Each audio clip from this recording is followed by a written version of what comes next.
Welcome back to Business Inspirations. I'm Coach Cynthia, and we're with Ramesh from BMW, and we're still talking about the brand, how to maintain the brand, and of course develop the brand. Now let's talk about dealerships. Yeah, internally you can control your employees, you can train them and everything, but what about your dealers? You have about 11 dealers in Indonesia. Yeah. Outlets, yeah. How do you communicate the brand through the dealers and ensure that they actually communicate the same message? Yeah, it's absolutely essential, because these people are in the end the cornerstone of whether you're going to be successful or not in the market. In nearly every market around the world, BMW does not do retail sales. We sell to the dealers, and they are the ones who sell it to customers. And they face, a huge range of customers, from your 3 Series, your second-hand 3 Series buyer, all the way to the top of the line 760 12-cylinder, which is like 3.6 billion off the road here in Indonesia. And these are people who are industry giants, captains of industry. So they have to be able to really understand these customers. Right. And it is a challenge, because one has to understand at the same time what are their motivations. At the end of the day, the dealer wants to make money, and it is our responsibility to ensure that they make money as well, because a happy dealer is going to be a good dealer is going to have good customers. Good customers will come back, and they will tell other customers. So it's a very, very basic... It's a perfect cycle. It's a perfect cycle. It's in a way, it's almost a no-brainer, but how to get this balance right. Because a dealer that is just hell-bent on just making money, may not see the long-term rewards of making a customer happy, and that the customer will come back. Because sometimes losing money on one deal might allow you to make money on another deal later on, because they're happy and they bring in their friends. It's challenging to train our dealers. Right. For some dealers, it comes natural, because they see the big picture. They really understand in the end that customer satisfaction ultimately is how they're going to be profitable finally. Right. And it's a cliche, but it's a small town. Everywhere is a small town. Exactly. And people talk. And we have to train our dealers to understand these things. Yeah. Back up a minute. When you pick a dealer, what are your criterias? Because sometimes it's about getting the right dealer to begin with, right? Yes. So what are your criterias? Amazingly, it goes back to the brand value of BMW. We want joyful dealers. Yes, we look at joy. Yeah. We look at design, aesthetics, how they look like. Do they really represent the brand as well? We look at whether they're innovative in the way they think, in the way they manage their business. Of course, we look at whether they're dynamic people. Are they ambitious? Are they hungry people? You want these people, these attributes. So it's amazing when you think about it. The brand value of a product and the attributes of the brand are the same values that we look for in our dealers as well when we select a dealer. Of course, the prerequisites about having a good business, having a sound foundation, financial soundness. These are things which you tick anyway at the basic level. Right. But once you go beyond the basics, which most people who want to apply for to be a dealer would have anyway, you go into these aspects, for example. And how do you go about, once you have recruited them as dealers, how do you go about developing them, getting them familiarized with the brand, perhaps incentivizing and keeping them motivated to deliver the brand? How do you do that? We send our dealers to the Brand Academy in Munich, and there they really get immersed in the whole BMW brand world. In the culture of BMW, in the product, in the design, in the technology. They go to the marketing academy in Munich again. They drive our cars. They listen to our designers, our engineers, our marketeers, our salespeople. They hear best practices. And they live and breathe the brand. After a while, they come back. They just get so psyched. They forget the other cars. They do. We hope Perfect. So. But yeah, we ensure that we really inculcate these values in them, and we also ensure that we look at even the next generation.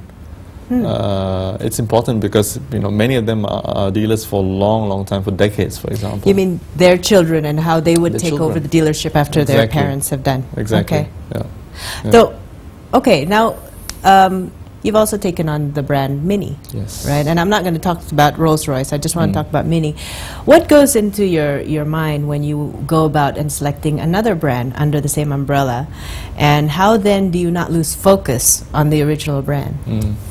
Preferably for the dealers, we try to have different dealers. Okay. I think it would be quite challenging to expect a dealer to do two businesses.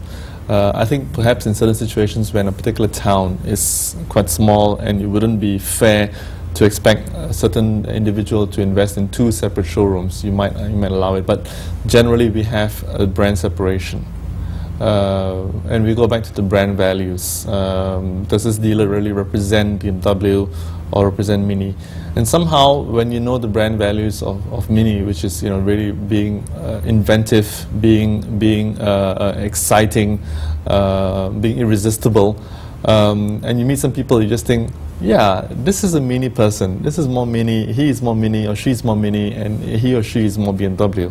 You get these things across. You feel it very, very fast, and we ensure that they also they will also recruit salespeople who are the front line again, and same for the service individuals who receive customers at the after-sales level. They should also represent the brand, because our customers, without really realizing it, expect the same thing as well, whether they buy BMW or Mini. Yeah. Yeah, you always have the gut feel like, this person is congruent to the brand or not. Exactly. Right. Exactly. But why Mini in the first place? What did you see in that brand that you think could join into the BMW family? BMW bought the Rover Group from the UK in 1994, and the Rover Group had many brands, many British brands, and Mini was one of these brands. And at that time, we had much limited range of products. We started with the 3, 5, 7 series. There was nothing below the 3 series, and we felt that we needed to have a smaller car. But at the same time, we didn't want to dilute the brand BMW too much. So we felt it was important to have an entry-level premium car. It's never going to be, a cheap mass market car. It still has to be premium, but at the same time, below the 3 series in pricing, a smaller car obviously, but at the same time, very, very different brand values. The last thing you want to do is to confuse people. And the customer is very different. BMW customer is really, really different from a Mini customer. Interesting. Yeah. Okay. Final question. Sure. Well, maybe 2 final questions. Let's see how much time we've got. But what is the legacy that BMW wants to make in the industry?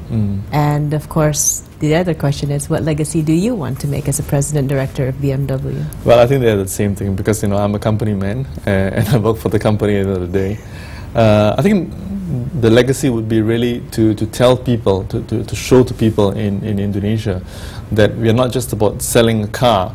We want to ensure that they have a really, really pleasurable, enjoyable retail and ownership experience. These are the most important things we want to convey to our customers. And we try at every stage that we're doing our business here to really push the boundaries, to find out different ways to do things, and to connect with our customers in ways that we could not connect. One example I would give, for example, is these BMW studios, which are showrooms in malls. A couple of years ago, we looked at this, and many dealers were displaying cars in malls, but they were essentially just cars on the carpet, and then they were selling it. And we felt this didn't really represent BMW. At the same time, we also saw that the showroom numbers were pretty low in Indonesia, so we said, let's bring BMW to the customer, and it has to be in a showroom, for example, not just a car on the floor. So our BMW studios really represent our showrooms that they would see if they go to a showroom. Right. Interesting. Very interesting lesson on branding. Thank you very much for joining us. You're welcome. If I could conclude and wrap this up, I mean, the brand is not just about the product, but it's about the look, it's about the experience. And what's interesting for me is that it's the experience of ownership, about is this going to be heaven on earth or hell on earth for as long as you keep the product. And I think BMW has done a great job to actually bring that whole experience together. Interesting to have a brand academy. A brand academy. Do you have in your company an academy that teaches people within and also the partners that you work with about how to communicate your brand consistently? and the process of selection based on the core values. And we see the theme of the brand value being communicated over and over again in the way they recruit people, the way they evaluate people, the way they develop people. And I think it's just, it's no surprise that that's the value that you communicate to the market. So I hope you've enjoyed this session of Business Inspirations. I certainly did, and we learned a lot of things from BMW this time. Stay with us. The next sessions will always bring you new insights from new business leaders, and we hope to inspire your business to grow faster and better. So this show is about real people, real business, and real inspirations. Thank you very much again, Ramesh, for joining us. Pleasure. And good luck with your future plans with BMW. Thank you. Thank you.